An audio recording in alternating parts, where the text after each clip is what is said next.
guys, welcome back to my channel. So today I thought I would share with you guys why I chose to homeschool my kids. Right now, my daughter, she's in 3rd grade. She is the only child that I'm technically homeschooling. I also have a 15-year-old stepson. He is in public school, a freshman in high school in public school. But I did make the decision to homeschool my daughter. I homeschooled her kindergarten year. She went to public school her 1st and 2nd grade year. And then for 3rd grade, my husband and I decided that we wanted to continue with our homeschooling journey, and we plan to do it as long as we can. So right now my plan is to homeschool my daughter, my son who is currently 3, and then I am pregnant right now, so we will also homeschool that child. And honestly, my plan is to just homeschool them all the way up until college. So I'm gonna share with you guys, I have them written down. I actually have this little notebook that I keep on our morning cart, just like a random notebook. And the only thing in this notebook is the reasons why I homeschool. I saw another homeschool mom that I follow on YouTube make a video like this a long time ago, honestly, and it just inspired me to do the same. So that way, whenever you have those tough days and you're like, do I really want to do this?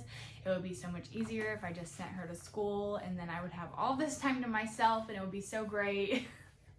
And I just like to think about these reasons whenever I'm having doubts in my mind. I know for a fact that God has called me to homeschool my children, and I feel very convicted in that. So I just need to stand true to these reasons why I want to do it, so that I can stay true to Him and make sure that I'm answering that call. So I'm just going to read to you guys the reasons that I have on this. I have 8 reasons written down. So if you see me looking down, I'm just looking at my little list there. So I'll share and I'll just talk about those with you guys.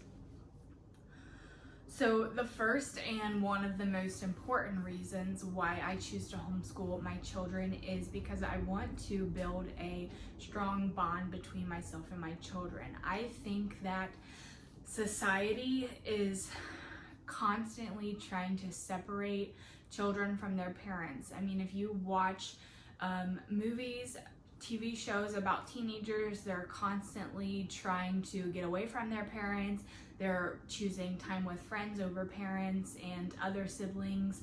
And I just don't think that that is what God had in mind when He created a family unit. So I really just want to foster a great relationship between my children and myself and my husband, and just teach them that family is the most important thing, second to God, of course. And while it's great to have friends, and we should foster those relationships as well, at the end of the day, I think that our family and us being together is the most important thing. Number 2 is to protect my children from harmful ideas or actions that they might be exposed to whenever they're out spending all of that time at a public school with other children. My family in specific, or my husband and I specifically, and a lot of my secondary family, or what is it, non-immediate family, there's a word for it, I just can't think of it now, but my other family members, we do have very strong values when it comes to things. And I think that there are a lot of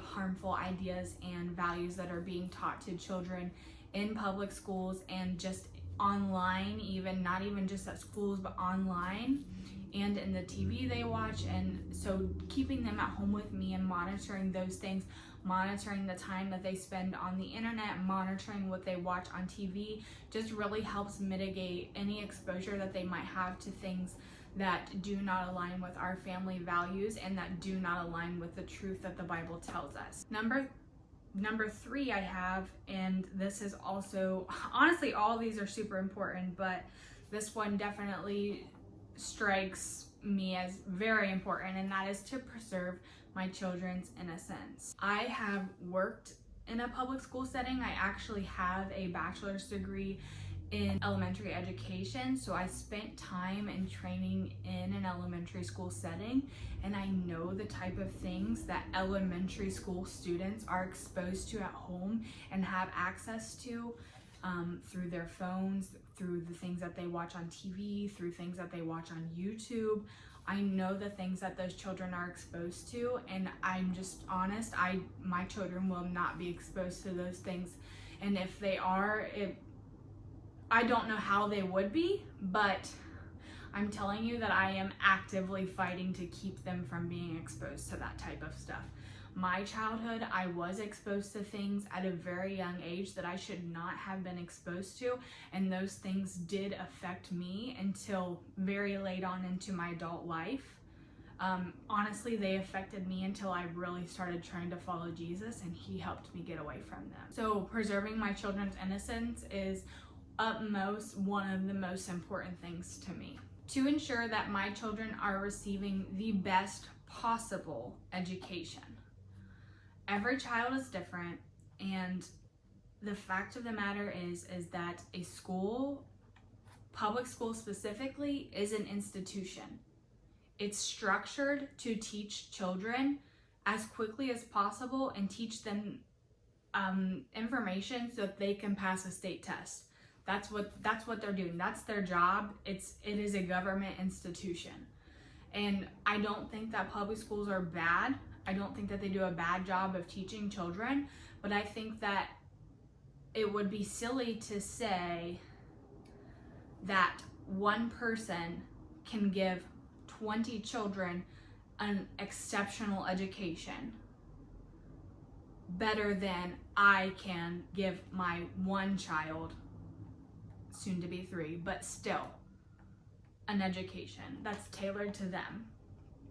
When I worked in a public school, you tried your best to keep kids caught up, but at the end of the day, when it's time to move on, you have to move on because you have deadlines coming up with state testing, and you have to get the majority of them to the finish line.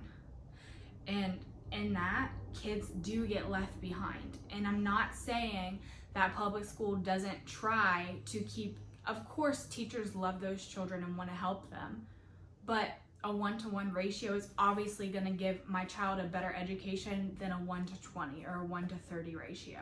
Number 5 is to better ensure that my children are being discipled and that the things that they're being taught align with the Word of God and the truth that we know to be true.